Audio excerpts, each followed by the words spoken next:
The final scene wasn't just sweet, it was a reveal. That tiny cub lying beside Simba and Nala, that was Kion. No name, no roar, just a quiet moment that changed everything. Cause once you know the story of the Lion Guard, it's clear. The little lion at the end of the Mufasa movie is definitely Kion, and here's how we know. Let's go back to what we already know. In The Lion King 2, Kiara is clearly the older cub. She's training to become queen, and the story focuses fully on her, no sign of a brother. But in the Lion Guard series, we meet Kion, Simba and Nala's second-born cub. He's playful, loyal, and becomes the leader of the Lion Guard after receiving the roar of the elders.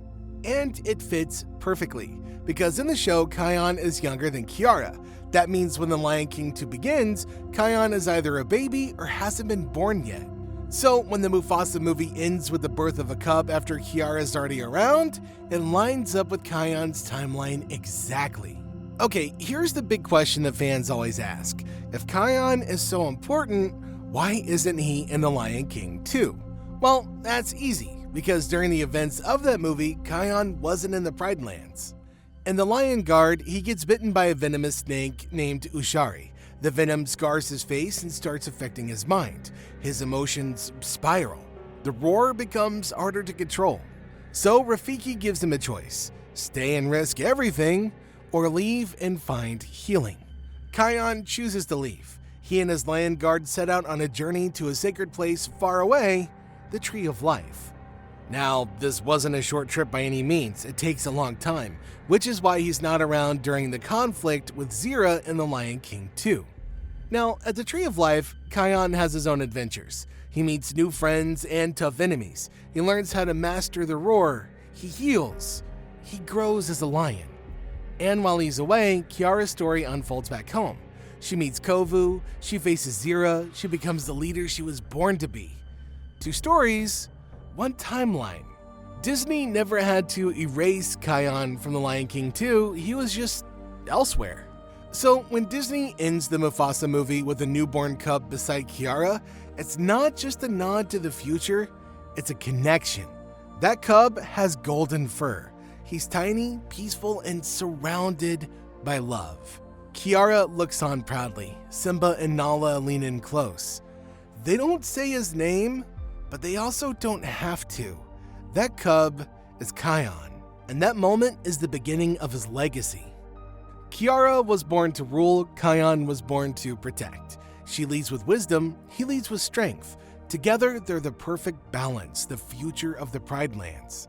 When Disney showed both cubs at the end of Mufasa, they were planting a seed, one for a kingdom and one for a guard.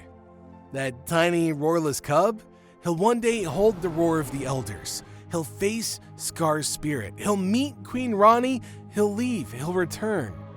But in that final shot, he's just starting out, and it's a beautiful beginning. If you've only seen the Lion King movies, you might think that Kion came out of nowhere, but the Lion Guard changes that. He wasn't just any cub, he was chosen.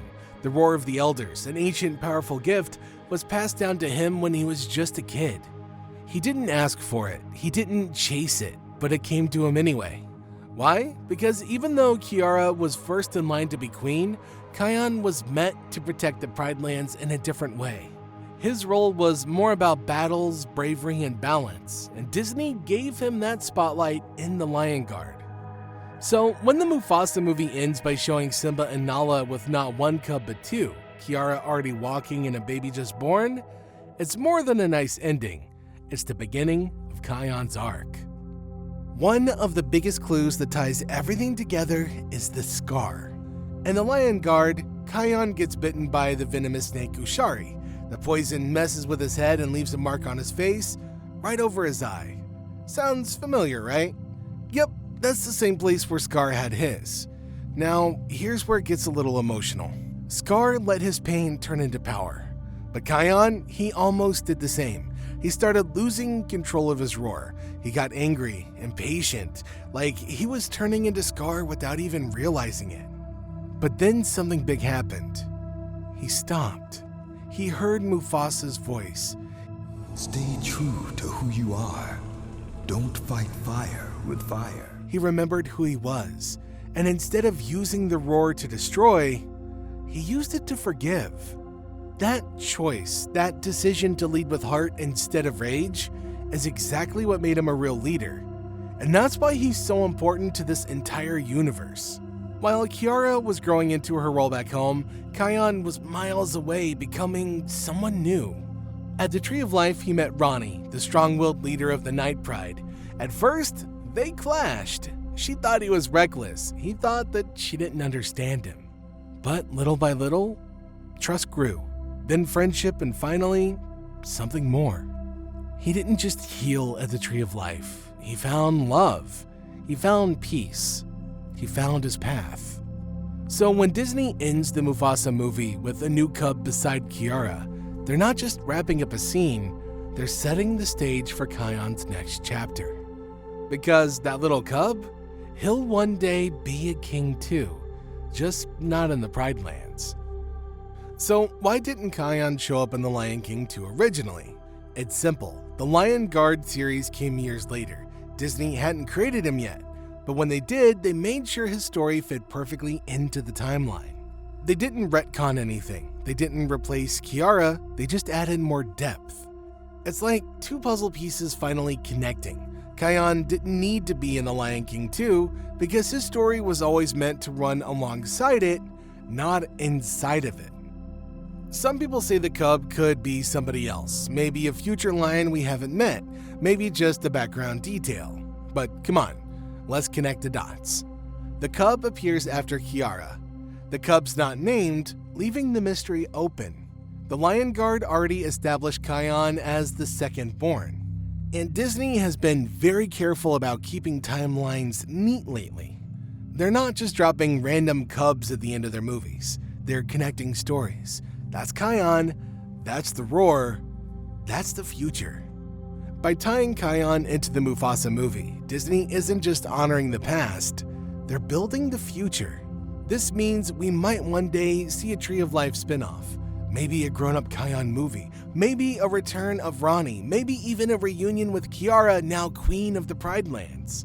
It opens the doors to stories about peace, power, and the courage to walk your own path. Because that's what Kion's story has always been about. Let's be real for a second. The roar of the elders is cool. It shakes the ground, it sends enemies flying, it calls the lions of the past. But Kion's real power? It wasn't the roar, it was his heart. He gave up the roar when it was the right thing to do. Then he got it back when he was truly ready. That journey of losing control, finding peace, and choosing love over pride is what makes him unforgettable. And that's the cub we see at the end of the Mufasa movie. Not a future villain, not a mystery cub, a hero in the making. When that scene fades to black and the camera pans across Simba, Nala, Kiara, and the new baby, you're not just watching the end of a movie, you're watching the beginning of Kion. He'll grow up, he'll train, he'll stumble, he'll fall in love, he'll rise. But right there, in that soft, quiet moment, you already know. That's the cub who will carry the roar.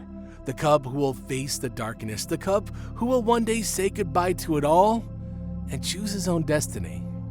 That's Kion. So what do you think? Could the Mufasa movie have teased something even bigger for Kion's future? Let us know in the comments. Until next time, Hakuna Matata.